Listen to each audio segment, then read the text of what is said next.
Ce Boeing 29 Super Fortress n'est plus qu'une vieille carcasse. C'est pourtant un appareil de ce type qui, en une seule attaque, a écrasé un empire, mis fin à la guerre et changé le monde pour toujours.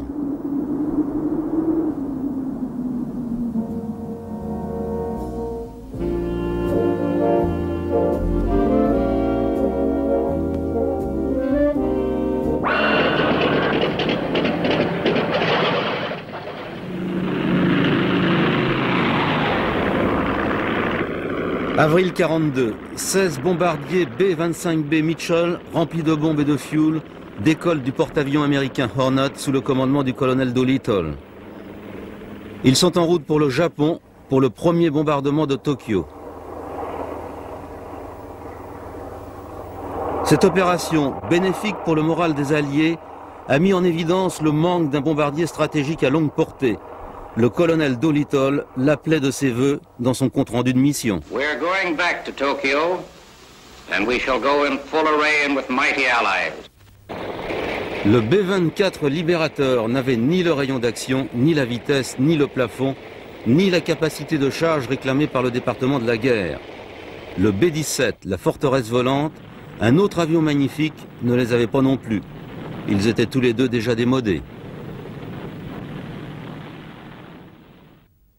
L'énorme Douglas XB-19, qui a volé pour la première fois en 1941, était un laboratoire volant.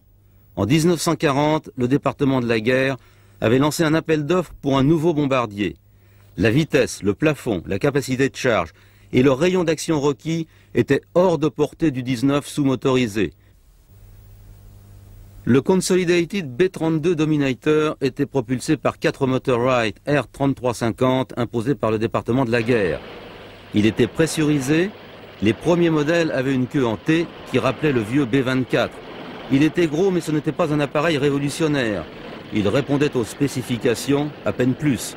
Une centaine d'exemplaires seront construits, mais 15 seulement seront mis en service.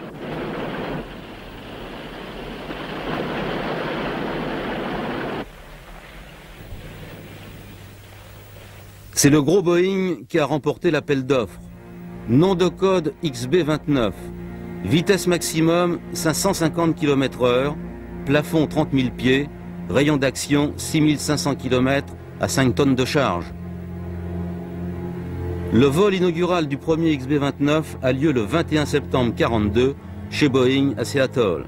Son pilote d'essai Eddie Allen se plaint de son manque de puissance, mais en l'air le gros Boeing se comporte d'une façon superbe.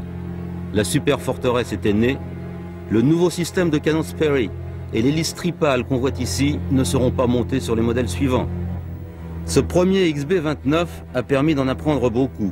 Ce ne sera pas le cas avec le numéro 2 qui prend feu au cours de son deuxième vol. Eddie Allen, ses 10 membres d'équipage et 19 civils périssent dans cet accident. Ce dramatique accident n'arrêtera pas le projet car l'issue de la guerre en dépendait.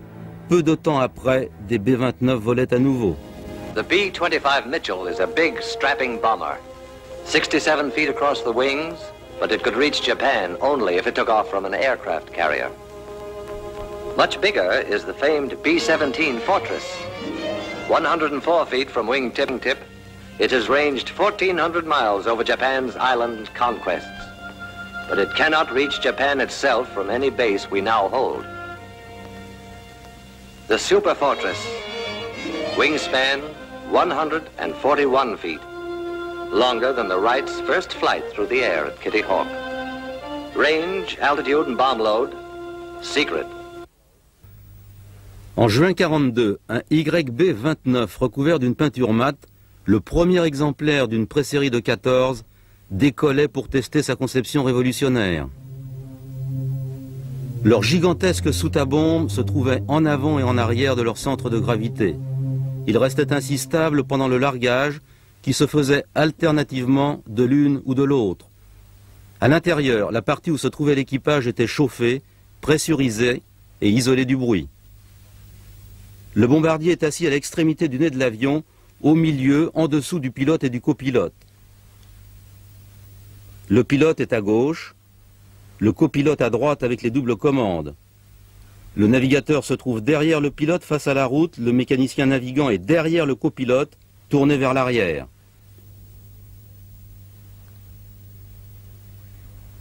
L'opérateur radio est derrière le mécanicien navigant, tourné vers la droite.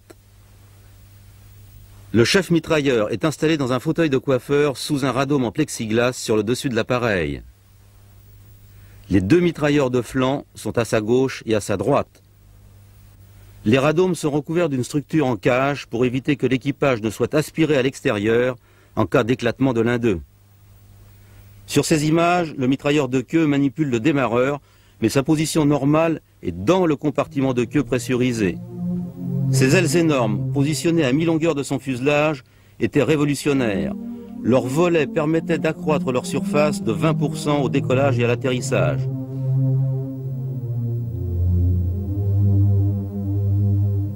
Son train d'atterrissage tricycle à roue jumelée était un avantage pour cet appareil lourd en cas d'atterrissage rapide, même en mauvais état. Le B-29 était aussi équipé d'une autre innovation, un système de télécommande de tir General Electric. Tous ces canons étaient réglés et mis à feu à distance. 4 of the turrets, 2 on top and 2 beneath the fuselage, can turn through 360 degrees in azimuth, 90 degrees in elevation. The tail turret is more restricted in movement, but it has a 20mm cannon in addition to the twin 50s the others carry. But the big thing about the 29's armament is the fact that the gunners don't touch the guns. The guns are controlled remotely from special sights, and any gunner can fire almost any turret. For example, one side gunner might have control of 2 turrets, firing 4 caliber 50s at his target. Un petit calculateur de bord corrigeait le tir en fonction du vent, de la température, de l'altitude, de la vitesse et de l'éloignement de la cible. Avec la télécommande, les mitrailleurs ne souffraient plus du recul ni des vibrations de leurs canons. Il leur était plus facile d'acquérir et de tenir leur cible.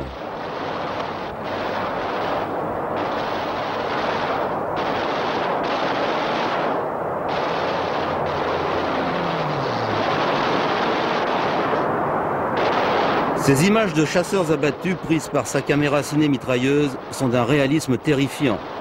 C'est le mécanisme de tir qui la mettait en route. On la voit ici installée entre les deux mitrailleuses de la tourelle arrière inférieure.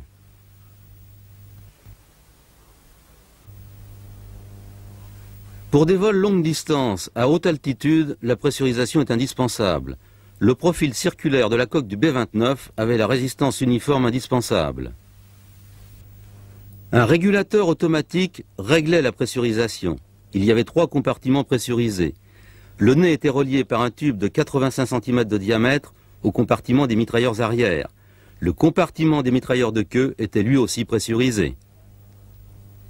The fact that it was pressurized and the altitude was brought down to simulate 8,000 feet, that whenever any kind of a window pops out or rupture from if it's in combat, in the fuselage, would cause a sudden rush of air out of that to equalize the pressure, and especially when you're at high altitudes in the thin atmosphere.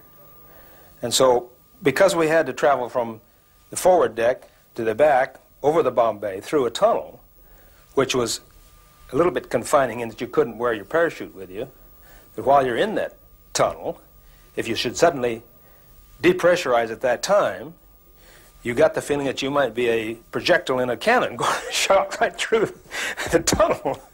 So I was a little apprehensive about going in there at times, especially at high altitudes. Les 4 gros moteurs du B-29 étaient à l'époque les plus complexes et les plus puissants jamais construits. Des Wright R3350 Radials turbo-compressés qui fournissaient 1650 chevaux.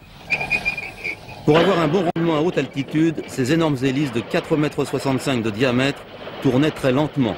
C'était un avion très spécial. Ébranlés par Pearl Harbor, les États-Unis décident d'accroître leur production. En janvier 1942, les commandes de B-29 sont doublées et passent à 500.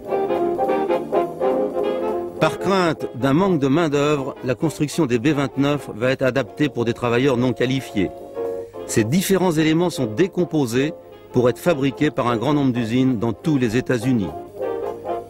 On a aussi ouvert des chaînes d'assemblage final dans tout le pays, à l'usine Boeing de Renton dans l'État de Washington, à l'usine Martin d'Omaha dans le Nebraska, à la nouvelle usine Boeing de Wichita dans le Kansas et à l'usine Bell à Marietta en Géorgie.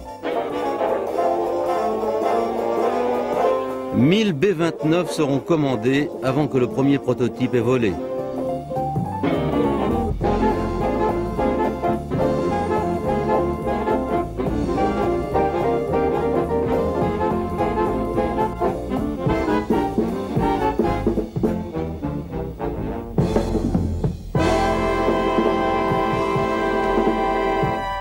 Le programme B-29 a été ralenti par des problèmes de logistique. August 1943, Canada. At the first Quebec conference, Allied chiefs were planning new strategy. Expecting European victory in a year, the Allies now marshaled their forces against Japan. The President knew that distances had put a premium on long-range air power. To strike Japan, he had a new weapon. Roosevelt promised 200 B-29 superforts by March 1944. Inside the Chateau Frontenac at the Joint Chiefs Conference, General Arnold proposed to pierce the inner zone of Japan's homeland with the unbuilt bombers from bases to be erected in China. It was a bold plan. At the time of the Quebec Conference, we only had 11 superforts. Hap Arnold's motto was to become famous. He announced, "The difficult we do immediately. The impossible takes a little longer." The situation was that the B-29 had to be sent to war within a specified time, and it was the job of the people under the command of Arnold to make that happen. So they ended up with a situation that they had approximately 5 weeks to get the B-29 into action. And unfortunately, they found the worst weather conditions possible. They had problems with transportation of parts. And they also were dealing with a situation where they had partly trained crews who were trying to complete modifications to the airplane. As things went wrong and had to be replaced, these crews learned on the job. And you had a situation, for instance, where they were fitting modified radar sets, but they had never fitted radar sets before of any kind. Sur intervention directe du président des États-Unis, Arnold va prendre les choses en main.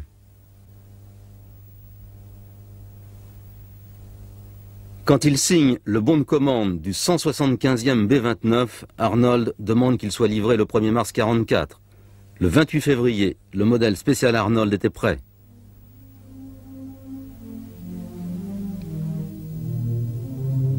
Avant de déployer les superforteresses en Inde et dans le Pacifique, un plan minutieux est mis en place.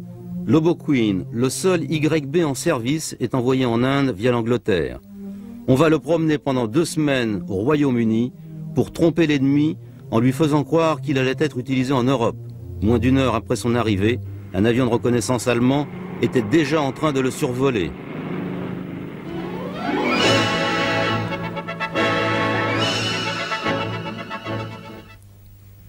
La Chine continentale offrait des bases avancées à proximité du Japon pour les B-29 stationnés en Inde.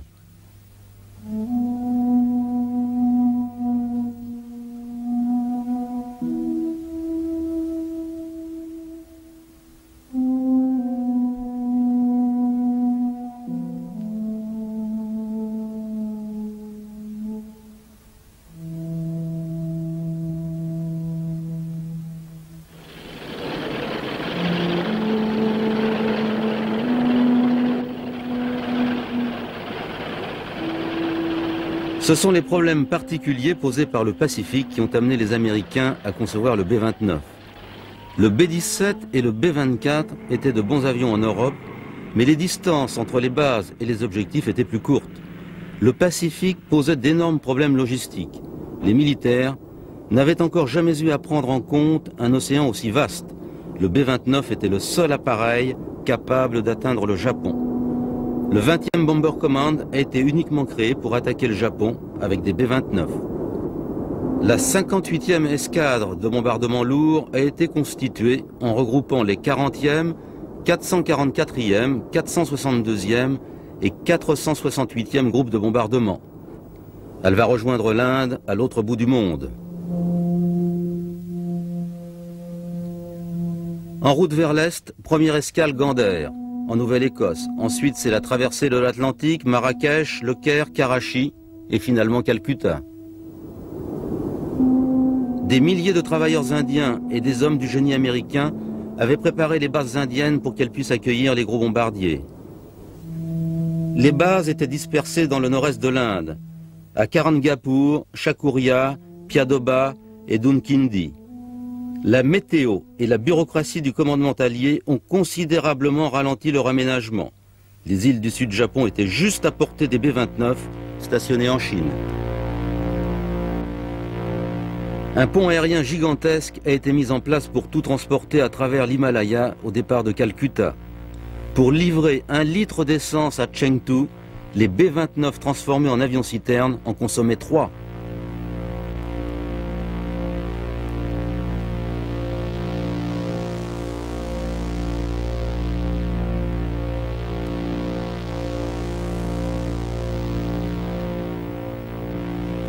Quatre pistes de 2400 mètres seront construites. C'est à la main qu'on écrasait les pierres pour en faire du gravier qui servait à combler d'anciennes rizières.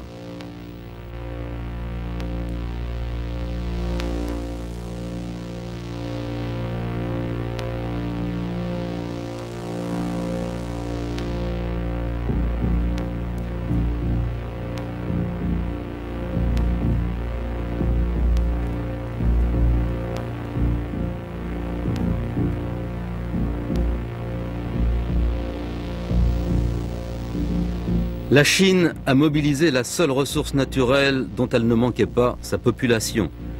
Plus de 300 000 personnes ont travaillé à la construction de ces bases. Pour remodeler le paysage, ils n'avaient que des brouettes, des seaux et des outils en bois. D'autres pistes seront construites dans le sud-ouest de la Chine pour les avions de chasse. Il fallait 100 hommes pour tirer ces rouleaux compresseurs qui pesaient 10 tonnes. Ce que ces hommes sont arrivés à faire était étonnant, mais a aussi coûté très cher. Le général Chiang Kai-shek a réclamé au gouvernement américain plus de 200 millions de dollars payables en or. Les B-29 arrivent en Chine en avril 1944. Leurs premiers raids au mois de juin sont décevants. Il y avait les distances à franchir et à très haute altitude. Il y avait le danger que représentait l'Himalaya et des pluies torrentielles qui avaient transformé en marécage les pistes à 200 millions de dollars. L'idée que les B-29 pouvaient être autonomes à partir de la Chine était fausse. Leur approvisionnement en carburant ne suivait pas la demande. Après le 14 juin, les raids sont suspendus pour une durée indéterminée. Il restait moins de 20 000 litres de carburant dans toute la Chine. Ces bases n'ont pas suffi à vaincre le Japon.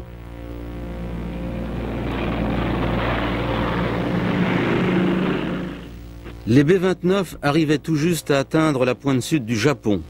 La situation s'est renversée à la mi-44 quand les Américains arrivent à reprendre aux Japonais les îles Mariannes. Cette défaite entraîne la chute du gouvernement Tojo. Ces îles vont servir d'escale aux B-29 en route pour Tokyo.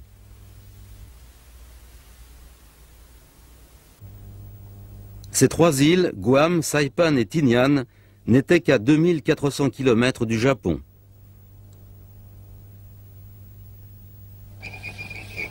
La construction de 5 bases pour les B-29 commence. Les hommes qui ont transformé des récifs de corail en pistes d'atterrissage devaient supporter une chaleur torride et des orages tropicaux.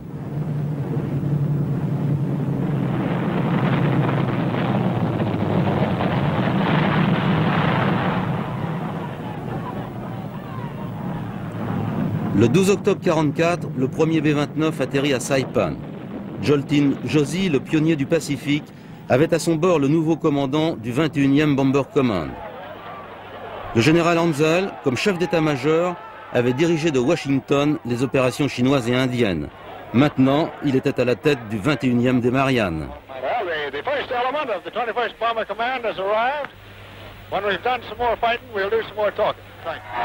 Hansel était un planificateur, un partisan convaincu des bombardements de précision à haute altitude. Les bombes se mettent à pleuvoir sur des objectifs industriels et économiques dans tout le Japon. Mais les résultats de ces opérations sont à nouveau médiocres. Les pertes de B-29 augmentent quand le Japon concentre ses escadrilles de chasseurs autour des objectifs. L'altitude à laquelle les B-29 devaient monter pour ces raids provoquait d'énormes difficultés opérationnelles. Au retour, nombre d'appareils se sont posés en mer sans jamais rejoindre les Mariannes. À Washington, Arnold voulait des résultats, Hansel n'en obtenait pas, il sera relevé de son commandement et remplacé par le général Limay. Peu de temps après l'arrivée de Limay, l'île d'Iwo Jima, à mi-chemin des îles Mariannes et de Tokyo, est prise. Les Marines américains l'enlèvent aux Japonais en février-mars 1945. Les pertes en vie humaine sont considérables. L'îlot volcanique d'Iwo Jima devient un porte-avions incoulable. Maintenant, les B-29 avaient à leur disposition une escale et des chasseurs d'escorte. Les États-Unis allaient pouvoir faire reculer le Japon. Limay était un pragmatique. Il n'a pas cherché à mettre en œuvre une doctrine spécifique. Pour obtenir des résultats, il a essayé des idées nouvelles. Il voulait toucher le Japon en plein cœur. I'd say that they respected and feared him, but they knew that he could do the job and hopefully would keep them alive.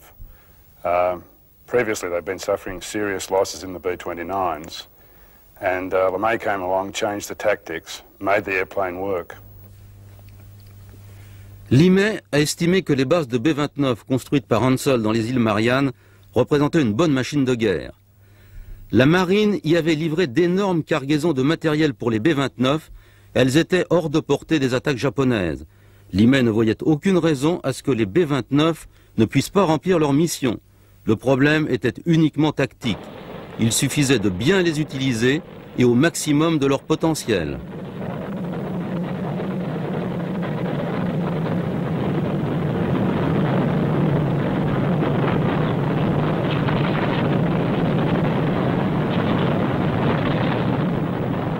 Limay a commencé par laisser les opérations se dérouler comme auparavant. Les B-29 ont continué leur raid de jour, à haute altitude, en formation et avec des explosifs lourds. Avant d'imaginer un plan surprenant, il a commencé par analyser les résultats de ses raids.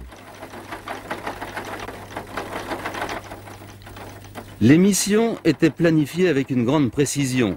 Les salles des cartes renfermaient une grande quantité de renseignements. Sur ces images, on voit le centre de contrôle pour toutes les opérations de B-29 contre le Japon.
Pendant que le bombardement des villes japonaises se poursuivait, Limay préparait son offensive.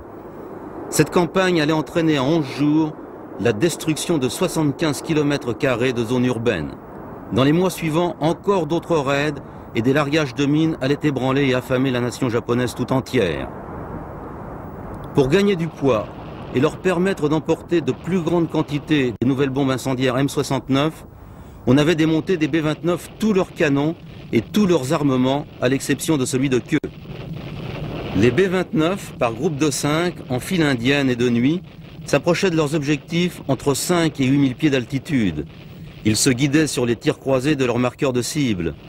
L'IME s'était aperçu que la défense antiaérienne japonaise n'était pas très efficace à basse et à moyenne altitude et que les capacités de leurs chasseurs de nuit étaient limitées. Pour les B-29, une altitude plus basse voulait dire un plus grand rayon d'action, une charge utile 3 fois plus élevée et moins d'efforts pour leurs moteurs. La fatigue des moteurs est probablement le pire ennemi pendant un raid à haute altitude.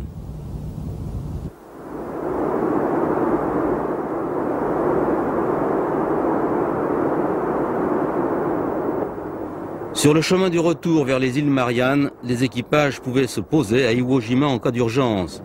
Iwo était une aubaine pour les équipages à court de carburant. Sinon, ils devaient amérir en plein Pacifique avec peu de chances d'être récupérés.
Après Iwo, la route était encore longue jusqu'à Tinian, Saipan ou Guam.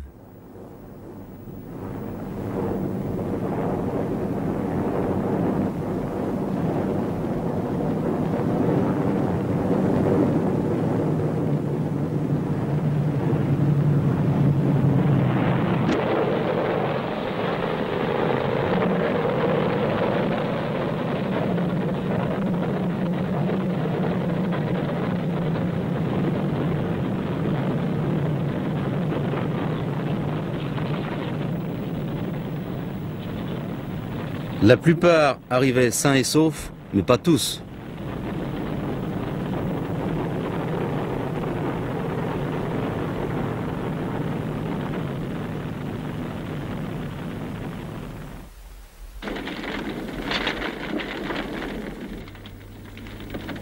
Au cours du premier grand raid, 14 appareils sur 279 seront perdus. Des pertes lourdes, mais à comparer à ces résultats, ce raid du 9 mars 1945 a été le plus destructif de tous, mis à part le bombardement de Dresde et les 2 attaques atomiques.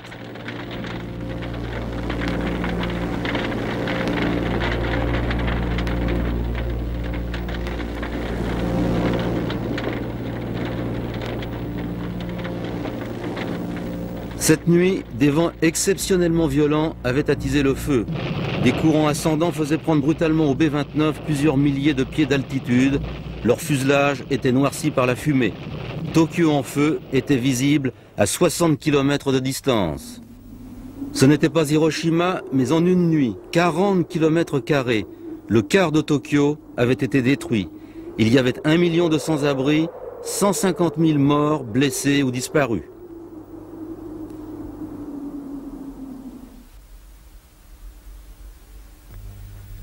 Les bases du Pacifique n'avaient rien de paradisiaque. Elles étaient alternativement chaudes et poussiéreuses ou humides et boueuses.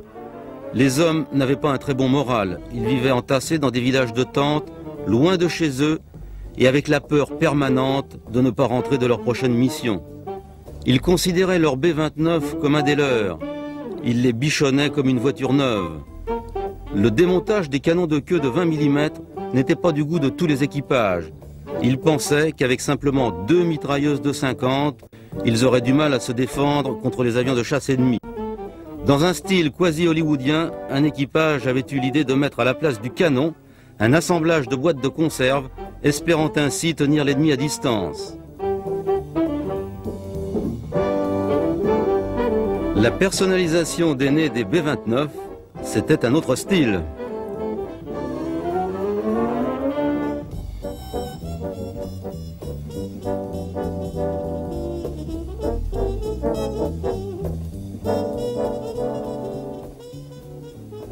When the order came to remove the nose art, there was a ripple of discontent.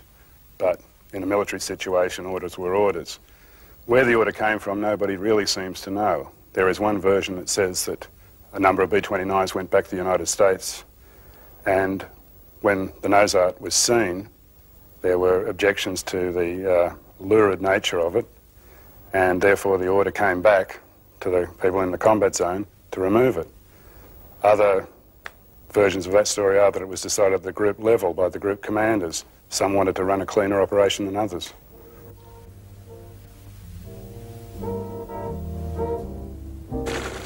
Joltin Josie, le premier B-29 du Pacifique, le 1er avril 1945, il prend feu juste après le décollage suite à une petite explosion, abîmée en mer dans la baie enchanteresse de Saipan. Super Wabit perdu le 19 février 1945. Ce jour-là, son objectif était Tokyo. Une attaque suicide japonaise lui arrache ses 2 ailes, aucun survivant. Little Joe, touché au-dessus de Miyakanojo le 29 avril 1945. Son équipage a le temps de sauter en parachute. 6 hommes sur 11 seront sauvés. Ce nom est probablement le plus connu de tous. Le 16 juillet 1945, des savants américains font exploser leur premier engin atomique. Moins d'un mois plus tard, un B-29 modifié allait transporter une bombe à uranium de 4400 kg au-dessus d'Hiroshima. After a photographing session that made us feel like a Hollywood premiere, we got off at about 3 o'clock in the morning in darkness and headed for Iwo Jima, which we reached about sunrise. We made certain adjustments and tests on the bomb during that flight. We then headed for the Empire, and the weather improved as we went along. We felt that it was our lucky day, and we knew it was as we made the final approach toward Hiroshima, which the navigator hit right on the button. The bombardier took over, identified the target, and everything went with perfection not approached in the rehearsals. The bomb was finally released exactly at the designated hour, and the explosion occurred as planned. My navigator had me perfectly lined up with the target. When I touched in with my sight, I could clearly see the city of Hiroshima within my bomb sight. Then I clutched in and took the run, and I felt the bump of the airplane. I was greatly relieved because I knew the unit had gone from the airplane that we had successfully delivered. It meant so much to the Army Air Forces, American science and industry. Pour éviter tout risque au décollage, le capitaine Parsons attend d'être en l'air pour armer la bombe. Enola Gay atteint Hiroshima sans rencontrer aucune opposition.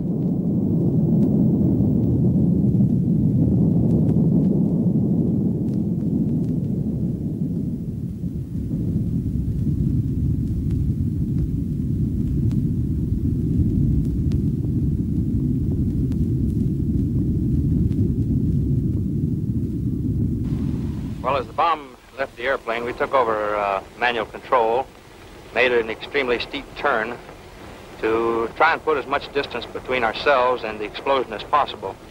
After we felt the explosion hit the airplane, that is the concussion waves, we knew that the bomb had exploded, everything was a success. So we turned around to take a look at it. The sight that greeted our eyes was quite beyond what we had expected, because we saw this cloud of boiling dust and debris below us with this tremendous mushroom on top. Beneath that was hidden the ruins of the city of Hiroshima.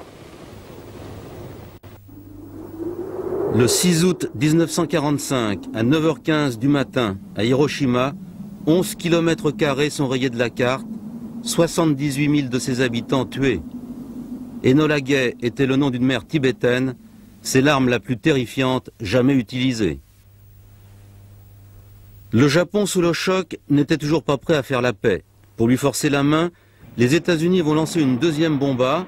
C'est le B-29 Boxcar qui va larguer cette bombe au-dessus de Nagasaki, deuxième ville anéantie par un champignon atomique.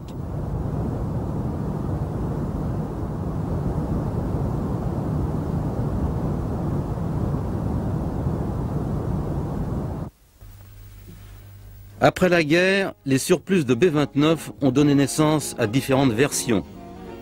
Le Pakistan Dreamboat était un B-29B modifié pour les vols à longue distance.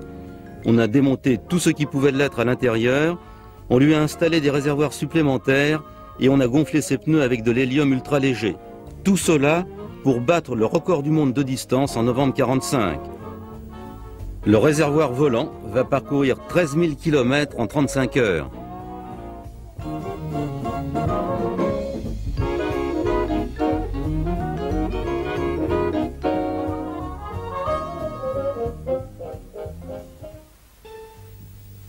En 1946, aux îles Marshall, dans le sud du Pacifique, un B-29 va procéder aux essais d'une bombe A encore plus puissante.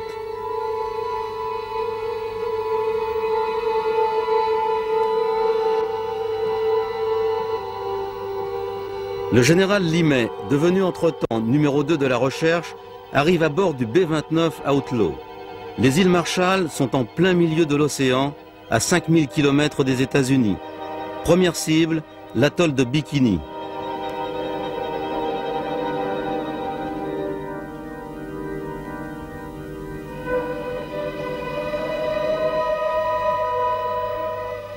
Le B-29 Dave's Dream avait été spécialement modifié pour accueillir la bombe à essayer dans sa soute. Il devait larguer sa charge au-dessus de 93 navires regroupés autour du minuscule atoll. D'autres B-29 allaient servir d'avions météo, de laboratoire volant et d'observatoire photo. Un B-17 sans pilote devait traverser le nuage pour recueillir des échantillons. Des bateaux d'observation sont positionnés à 23 km de l'objectif.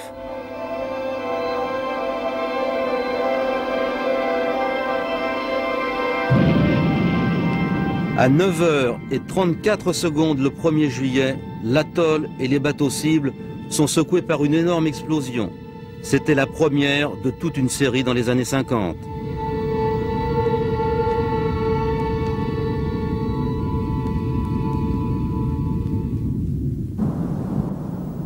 Le B-29 a aussi été le pionnier du ravitaillement en vol. Le carburant était transféré à l'avion ravitaillé avec un système de perches et de sondes. Le pilote ravitaillé devait accrocher sa sonde, qu'on voit ici au bout de l'aile, à la perche de l'avion ravitailleur.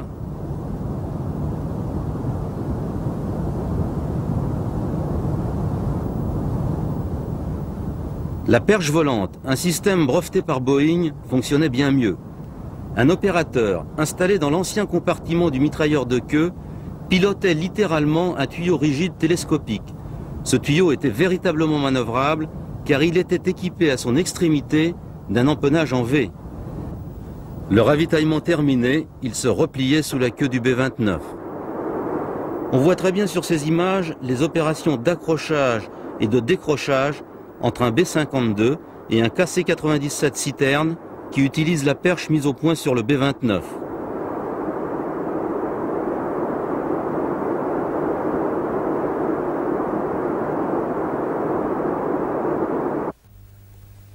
Les soviétiques avaient leur propre B-29, le Tupolev Tu-4, une copie faite à partir de B-29 capturés pendant la guerre. Son armement était différent, ils en construiront 1200.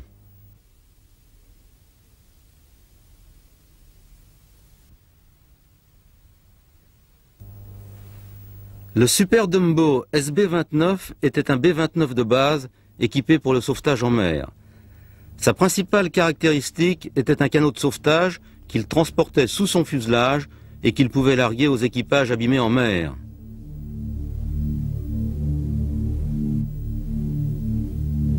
Le canot était énorme, il était équipé d'un moteur et renfermait toutes sortes de matériel de survie. Pour son premier vol en 1947, le B-29 modèle D prend le nom de B-50. Le B-50 avait une cellule renforcée, les versions suivantes seront équipées de réservoirs d'ailes de près de 3000 litres et d'un nez en plexiglas fabriqué d'une seule pièce. Ces moteurs Pratt & Whitney R4350 fournissaient 2600 chevaux. Le bout de sa queue se repliait pour qu'il puisse entrer dans les hangars de l'US Air Force. Ayant désormais dans son arsenal des B-36 et des B-50, l'US Air Force a accepté de prêter à la RAF 87 B-29 qu'on appellera Bombardier Washington.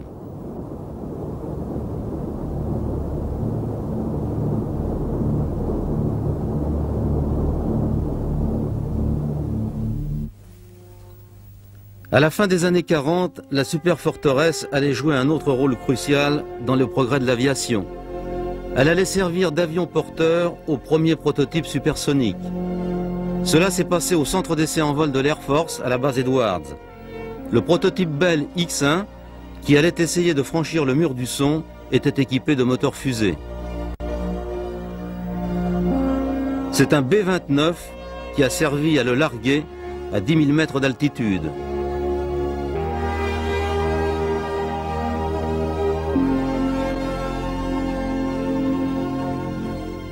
Les essais ont commencé par toute une série de vols sans franchissement du mur du son. Aux commandes du X-1 Glamorous Glennis, le commandant Chuck Yeager.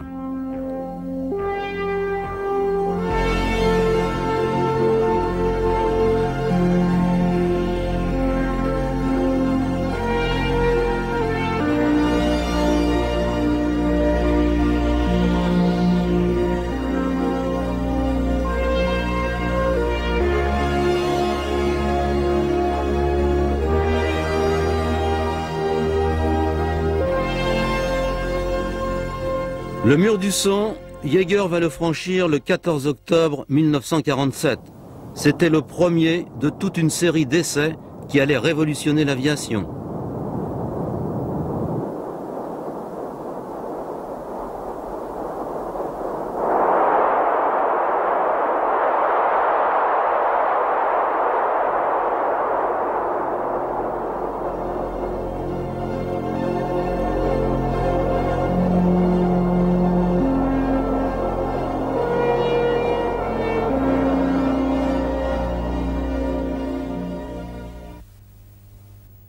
Le chargement des avions X à bord des B-29 était étonnant. Il fallait commencer par le poser sur des espèces d'échasses. Ensuite, l'avion X était hissé dans sa soute à bombe spécialement modifiée.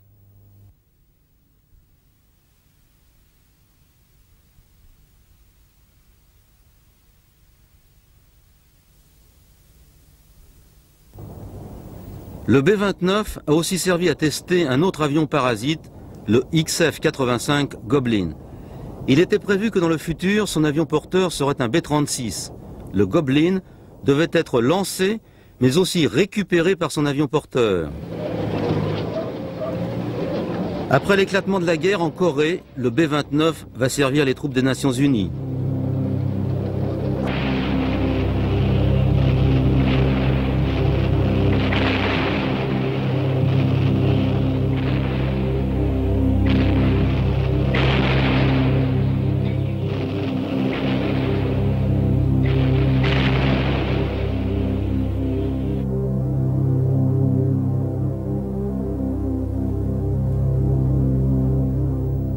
Il a surtout servi d'appareil d'appui-sol à moyenne altitude pour détruire les ponts, les routes et les voies de communications ennemies. Mais le B-29 était considéré comme une proie facile pour le MiG-15 soviétique qui lui était supérieur en termes de vitesse, d'altitude et de puissance de feu. Pendant cette guerre, les superforteresses ont largué 167 000 tonnes de bombes en 21 328 sorties. En 26 jours de guerre, 30 chasseurs seront abattus, mais 34 superforteresses perdues. C'est aussi à partir des B-29 que les redoutables bombes télécommandées Tarzan seront déployées.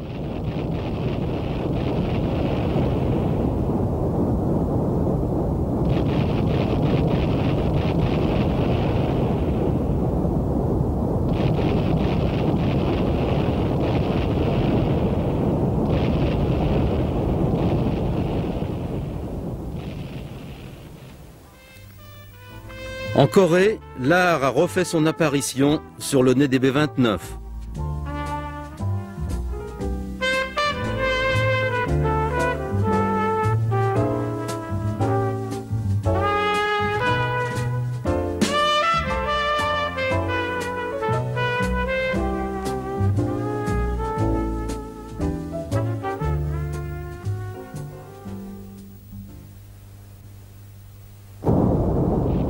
À la fin de la guerre de Corée en 1953, les États-Unis avaient de nouveaux bombardiers. Les B-29 n'ont plus servi qu'en deuxième ligne. La dernière mission d'un B-29 a eu lieu le 21 juin 1960. C'était une mission de calibration radar de pure routine. I think that the crews who were flying the B-29s were proud of the fact that they were flying the most advanced aircraft in the world at the time. And in one specific case, a pilot who flew B-29s during World War II has always insisted that when he flies on an airline, it must be an airline flying Boeing planes. We more or less had the feeling that we were having the Cadillacs of airplanes. It was the super bomber. And because of that, we were all quite proud. And it was a good plane.